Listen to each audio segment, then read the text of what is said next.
Guten Tag zusammen. Wir sind Quint und Quart. Wir spielen nächsten Freitag im Hof Fellbrück und sind gerade bei der Probe für ein Stück, was wir noch gar nicht so gut können, aber was wir vielleicht am Freitag spielen wollen. Und wir zeigen mal, was wir so treiben.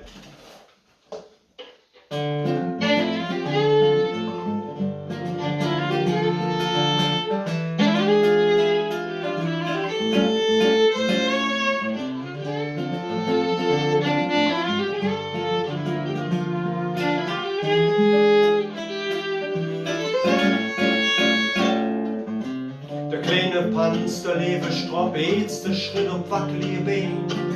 Los geht nicht hin. Linter op de naas, we helpen op de vuurknuppen in de arm helden leef. Jans Fass, de Tränen sind erdrückt. Und es hat wieder Jod, wie schön, dass wir uns haben. Wir haben uns, weil wir zusammen stehen, zusammen jung.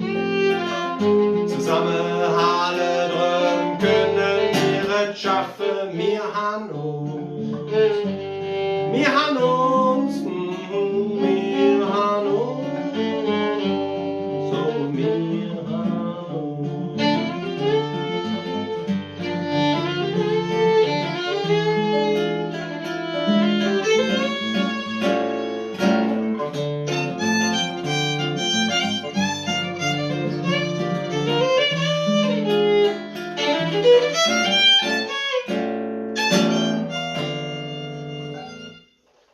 Ja, mehr verraten wir jetzt noch nicht. Das Stück geht dann ganz anders weiter.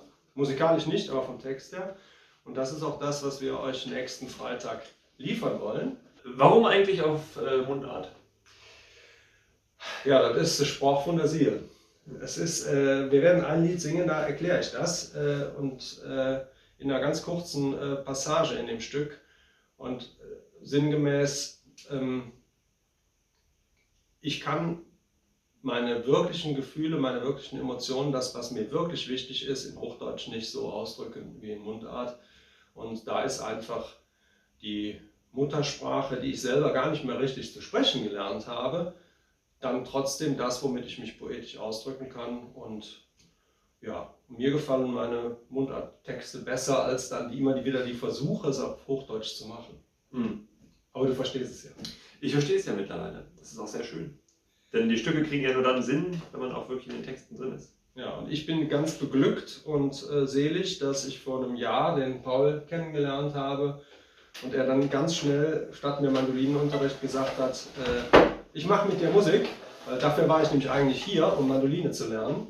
Jetzt kann ich immer noch keine Mandoline spielen, aber dafür spielen wir mit ganz, ganz vielen Instrumenten. Wir kommen mit, ich schätze mal so um die 80 Seiten an den Start. Klingt plausibel, ja. Größenordnung. Ja, ihr könnt euch auf was freuen, das wird spannend. Wir freuen uns auch drauf, bei euch dann zu spielen. Auf jeden Fall und bis dann. Ciao!